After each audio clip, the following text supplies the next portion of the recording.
Seja bem-vindo ao canal Descomplicando as Escrituras, tudo bem? Hoje nós vamos falar de um tema que tem sido discutido ao longo dos séculos na história da igreja, né? Soberania divina e liberdade humana. E eu resolvi trazer esse tema aqui hoje porque eu percebo algumas deficiências quando esse debate está posto e os debatedores estão discutindo esse tema. E aí eu quero tentar trazer aqui, não que eu vou trazer a solução para o problema em si, se é que há um problema, mas eu queria trazer uma forma de pensar essa discussão, tá certo? Vamos nessa?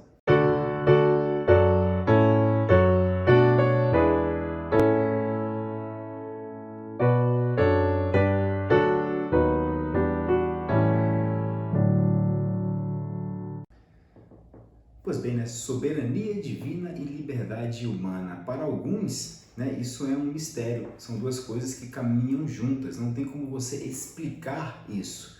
E para outros, Deus decretou todas as coisas e o ser humano não tem liberdade nenhuma.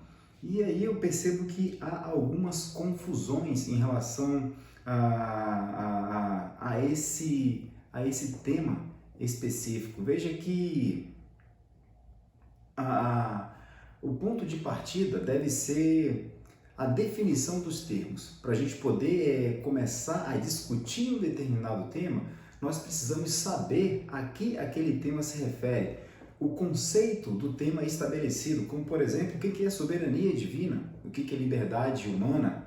Então, como é que nós vamos conceituar, como é que nós vamos iniciar o debate, melhor dizendo, se nós não dominamos esses conceitos, se nós não clarificamos o que significa cada termo? E aí eu acho que existe um problema. E eu costumo dizer que há um falso silogismo quando os calvinistas, né, e aí eu incluo entre eles, são acusados de que Deus decretou todas as coisas, logo não tem como não dizer que Deus não é o autor do pecado. E aí o problema está onde? Na definição do conceito. Porque existe o falso silogismo, como eu disse, da seguinte maneira: olha, Deus decretou todas as coisas.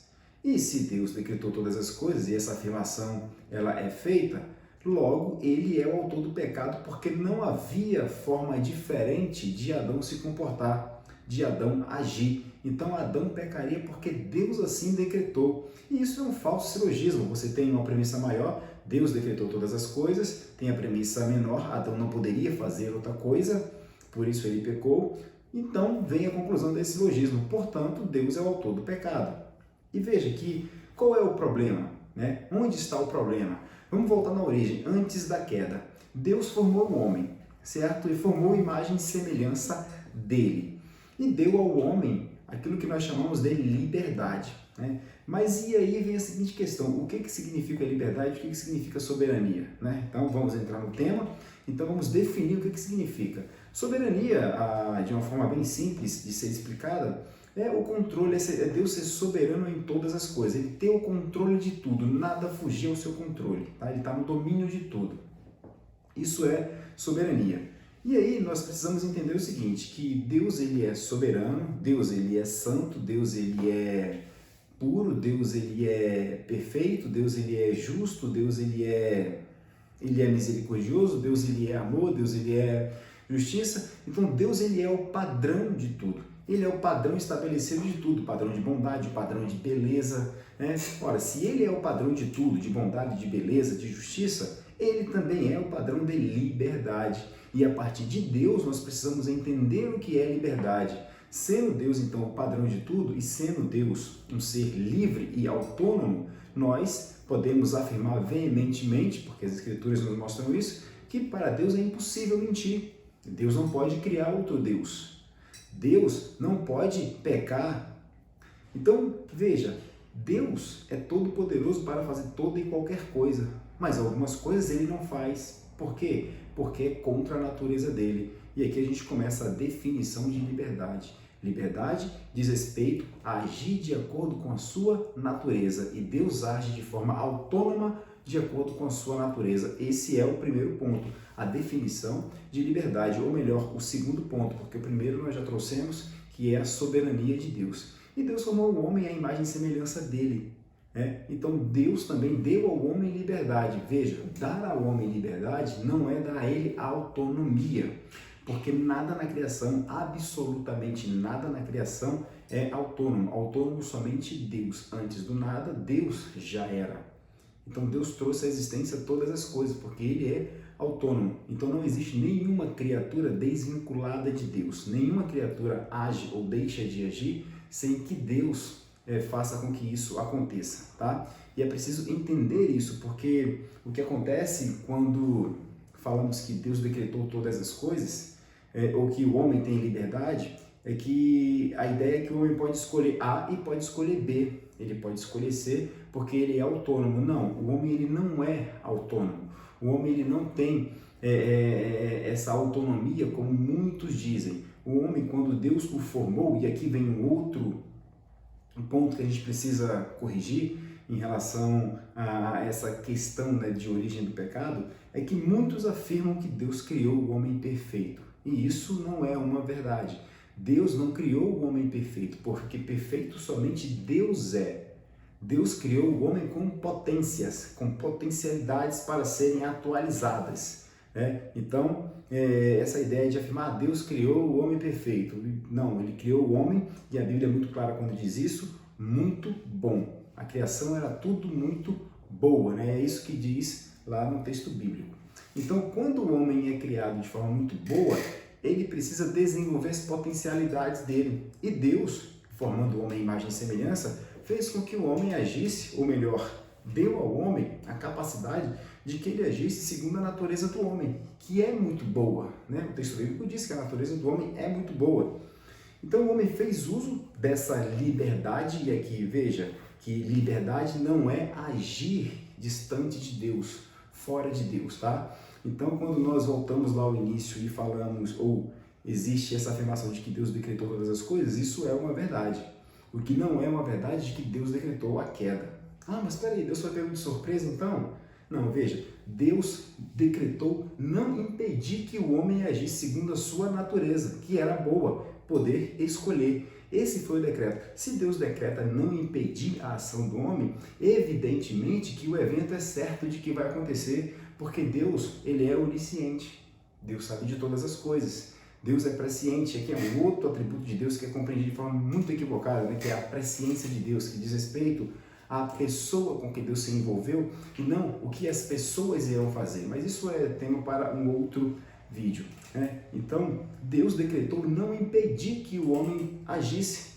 E ao decretar ao decretar não impedir a ação do homem, o que vai acontecer? O evento é certo e Deus já sabe do evento, né? Então o homem já no seu coração, quando deseja fazê-lo, Deus decreta não impedir. Esse é o decreto de não impedimento, e não de que Deus decretou que o homem cair. E ele, sendo um ser livre e não autônomo, porque não existe nada autônomo, nada na criação é autônomo de Deus, é independente de Deus, o homem vai lá e desobedece. Essa é uma explicação muito simples, muito direta, para poder entender por que Deus ele é soberano, porque nada foge dele, somente ele é autônomo, nada na criação está alheia a Deus, né? E o homem, ele pecou por sua própria vontade, fazendo uso da sua própria natureza, que era muito boa. E perceba aqui um outro ponto também que se faz muito confusão, agora que o homem é mau, ele pratica a maldade. Ele pratica a maldade. Maldade é um resultado daquilo que o homem se tornou. Ele se tornou mau? Não, ele se tornou perverso. Veja, como é que eu vou explicar isso? O homem, antes da queda, procurava fazer coisas boas, buscava coisas boas, né? E depois da queda ele continua a buscar essas coisas? Sim, ele continua a buscar essas coisas, mas o que aconteceu com ele depois da queda foi uma perversão, e perversão é diferente de maldade. O homem se tornou perverso, ele continua a buscar as coisas que são boas, mas de maneira perversa. Veja, por exemplo, um casal de namorado, nós temos a instrução clara nas escrituras que o relacionamento sexual entre o homem e a mulher, ele é abençoado por Deus depois do casamento, né? Ou seja, a busca pelo prazer sexual é uma bênção, uma dádiva de Deus, desde que ela seja dentro do casamento. Mas quando um casal de namorado fora do casamento exerce essa prática de maneira contínua, o que eles estão fazendo? Eles estão buscando algo bom? Sim, eles estão buscando o prazer sexual, que é algo que Deus criou. Mas qual é o problema então se eles estão buscando algo bom? Nos meios pelos quais eles estão buscando esse algo bom. Quais são os meios? Os meios é a fornicação, que é a desobediência, que é o pecado, ou seja, há uma perversão, não há mais o casamento para que então busque-se o que é bom. Não importam mais os meios e sim os fins. O homem se tornou um ser perverso, apesar de buscar ainda o que é bom. Busca-se o prazer sexual pelos meios errados, e aí é o problema da perversão. O ladrão, quando vai roubar algo, ele quer ter aquele bem. Ora, é pecado ter um carro? É pecado ter uma propriedade? Não, não é pecado, porque quando o texto bíblico lá no Decálogo, em Êxodo 20, diz não furtarás, pressupõe a existência de propriedade privada. No entanto, o homem vai lá e rouba. É errado, é pecado querer ter algo? Não, mas qual é o meio que esse homem, então, ele está usando para adquirir aquele bem? Um meio perverso, um meio pecaminoso, um meio de desobediência. Então, veja, agora vamos tentar trazer o exemplo contrário. Esse mesmo casal que se prostitui, ou melhor, que fornica, que busca o relacionamento sexual, o prazer sexual antes do casamento, eles ouvem a pregação do Evangelho, são convertidos pelo Evangelho e agora eles passam a viver em novidade de vida. Aquele prazer sexual vai continuar sendo buscado por eles da mesma forma como era anteriormente, só que agora dentro do casamento. Veja que o homem começa então a agir de acordo com a sua natureza tal como ela era. Ele começa a buscar as coisas boas pelos meios corretos.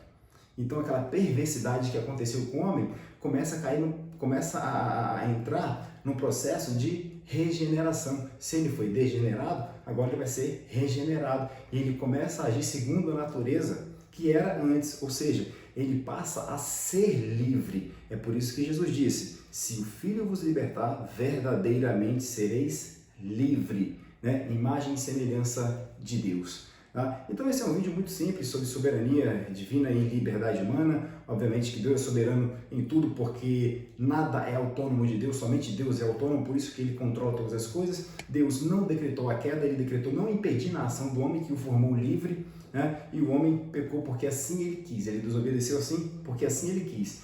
E é por isso que ele é condenado, tá certo? Então essa é uma explicação que eu acho que apesar de muito curta aqui, muito simplória, deixa em algum grau uma certa clareza, tá? Para que a gente possa entender melhor o que é o calvinismo, né? Porque muita gente começa a falar de livre agência, começa a falar que não tem como, se Deus decretou a queda, então ele não tem como não ser culpado da desobediência de Adão, então ele criou o pecado, e aí começa muitas falácias teológicas, quando na verdade deveríamos nos aprofundar realmente no que aqueles primeiros reformadores desenvolveram acerca da soberania de Deus e da liberdade do homem. Nenhum primeiro reformador, nenhum dos reformadores, ou melhor, daqueles primeiros reformadores ali, de primeira geração, Calvino e seus discípulos, vão dizer que o homem não era livre, tá? O livre-arbítrio condenado pelos reformadores é o livre-arbítrio pelagiano, mas isso fica para um outro vídeo, tá certo? Deus continua soberano, Deus decretou não impedir a ação do homem, Deus é o único agente, é o único ser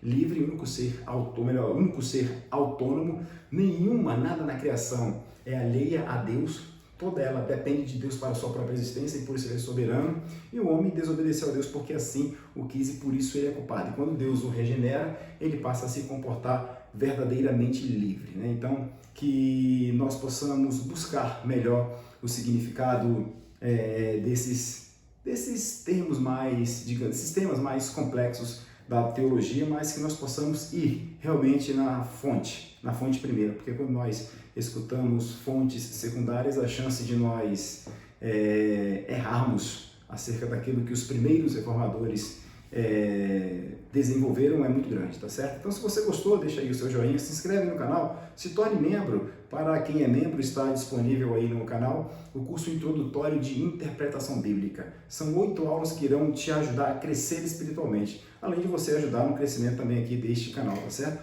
Comenta se você concorda, se você discorda também comenta, e aí a gente pode entrar num debate e quem sabe fazer um novo vídeo sobre esse tema, mas agora um vídeo mais detalhado, com explicações aí mais precisas e até mesmo citações, tá certo? Então que Deus possa abençoar a sua vida mais uma vez, curta, comenta e se inscreva, tá certo? Fica com Deus e até o nosso próximo vídeo, se Deus assim nos permitir, porque se Ele, ou melhor, se assim Ele quiser, porque se Ele não quiser, certamente não haverá, certo? Valeu, fique com Deus, até o nosso próximo vídeo.